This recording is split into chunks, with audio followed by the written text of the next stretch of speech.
நான் ரேஷன் அரிசி மாவில் தான் இந்த இடியாப்பம் செய்கிறேன். அதாவது கார இடியாப்பமும் இனிப்பு இடியாப்பமும் அப்புறம் கொழுக்கட்டை அதுவும் செஞ்சுருக்கேன். தேங்காய் துருவி போட்டு கொழுக்கட்டை செஞ்சுருக்கேன். இந்த இடியாப்பம் மாவு எப்படி ப்ரிப்பரேஷன் அப்படிங்கிறது நான் டீட்டெயில் வீடியோவில் உங்களுக்கு சொல்கிறேன். இது நம்ம ப்ரிப்பேர் பண்ணி வச்சுட்டோன்னா எப்போ வேணாலும் கொழுக்கட்டையோ இடியாப்பமோ செஞ்சுக்கலாம். நம்ம ரேஷன் அரிசியில் செஞ்சது மாதிரியே இருக்காது, அவ்வளோ சூப்பராக இருக்கும். எந்த ஸ்மெல்லும் எதுவுமே இருக்காது, நல்ல சூப்பராக இருக்கும். நமக்கு எப்படி அந்த மாவில் தான் நான் செய்கிறேன். உங்களுக்கு எப்படி செய்யலாம் அப்படிங்கிறத சொல்லித்தரேன். ஃபஸ்ட்டு இப்போ என்ன பண்ணுறேன் அப்படின்னு பார்த்தீங்கன்னா, அந்த இடியாப்ப மாவில் உப்பு 1 ஸ்பூன் நல்லெண்ணெய் விட்டுட்டு நல்லா தண்ணி நல்லா கொதிக்கிற தண்ணி எடுத்து விட்டு அது கிளறிக்கிறேன். தண்ணி வந்து கரெக்டாக வச்சு கிளறிக்கணும். உங்களுக்கு ரொம்ப தண்ணியாகிடக்கூடாது. நம்ம அப்படியே சித்தனாலே மூடி வச்சுட்டோம் அப்படின்னா அதுக்கப்புறம் மாவு வந்து நம்ம எடுத்தோம்னா கையில் ஒட்டாத அளவுக்கு இருக்கிற அளவுக்கு பார்த்துக்கணும். அந்த அளவுக்கு இருக்கணும் மாவு. இந்த ஸ்வீட் இடியாப்பம் எப்படி செய்கிறேன் அப்படின்னா, நெய் விட்டுட்டு அதில் முந்திரி பருப்பு தாளித்து எடுத்துக்கிட்டு அதே நெய்யில் லேசாக நம்ம தேங்காய் வறுத்தா போதும். ரொம்ப வறுக்கணும் அவசியம் இல்லை. லேசாக ஒரு வறுத்துட்டு தேவையான அளவுக்கு வெல்லத்தை கொதிக்க வச்சு அதில் சேர்த்துக்கிறேன். இப்போ வந்து இதை வந்து ஓரளவுக்கு வந்து நமக்கு அப்படியே கெட்டியாலாம் தேவை கிடையாது. நம்ம இடியாப்பத்தில் பசஞ்சிக்கிற அளவுக்கு இருந்தால் போதும். நமக்கு ரொம்ப தண்ணியாகவும் இருக்கக்கூடாது.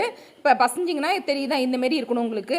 இது கொஞ்சம் ஊர்னுச்சுன்னா அவ்வளோ டேஸ்ட்டாக இருக்கும் சாப்பிட்றதுக்கு. ஒரு அரை மணி நேரம் கழித்து தான் சாப்பிட்றதுக்கு நல்லாயிருக்கும் உங்களுக்கு.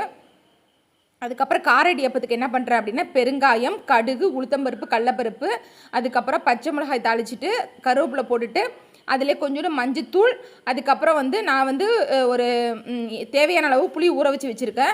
அதை வந்து புளியை கரைச்சி அதில் சேர்த்துட்டு இதுலேயே வந்து வரமிளகாய் தூளையும் போட்டிருக்கேன் நான் காரத்துக்கு. இப்போ வந்து நம்ம என்ன பண்ணுறோம் அப்படின்னா, ஒரு 2 நிமிஷம் கொதிக்க வச்சுட்டு நம்ம ஆஃப் பண்ணிடலாம். இதை வந்து அந்த இது கொஞ்சம் ஆறுனதுக்கு அப்புறம் இந்த இடியாப்பத்தை வந்து நம்ம உதுத்து அதில் சேர்த்துட்டு, நான் நேற்று வந்து எலுமிச்சப்பழ சாதத்துக்கு ஒரு ரெடி பண்ண பொடி அதையும் அதில் போட்டு தேவையான அளவு நல்லெண்ணெய் விட்டு நான் பசஞ்சு எடுத்திருக்கேன். ரொம்ப ரொம்ப டேஸ்ட்டாக இருக்கும். நம்ம புளி சாதம் எப்படி இருக்கா அந்த அளவுக்கு அதே டேஸ்ட்டில் இருக்கும். இது நல்லா சூப்பராக வாசனையாக இருக்கும். நம்ம இன்ஸ்டண்ட்டாக ரெடி பண்ணுறோம், அதுவே வந்து அவ்வளோ சூப்பராக இருக்கும். இது மாதிரி நீங்கள் சாதத்து கூட கலரி சாப்பிட்லாம். இது ரெண்டுமே டிஃப்ரெண்ட்டான டேஸ்ட்டில் சூப்பராக இருக்கும். நீங்கள் டின்னருக்கு இல்லாட்டி பிரேக்ஃபாஸ்ட்டுக்கு இல்லை ஈவினிங் ஸ்நாக்ஸாக கூட செஞ்சு கொடுக்கலாம். செம டேஸ்டியாக இருக்கும். நான் வந்து கொழுக்கட்டை வந்து என்ன பண்ணியிருக்கேன் அப்படின்னா, அந்த இடியாப்ப மாவில் வந்து நிறைய தேங்காய் திருவி போட்டு அப்படியே சின்ன சின்ன உருண்டையாக உருட்டி வச்சுருக்கேன். அது வந்து சாப்பிட்றதுக்கு சூப்பராக இருக்கும்.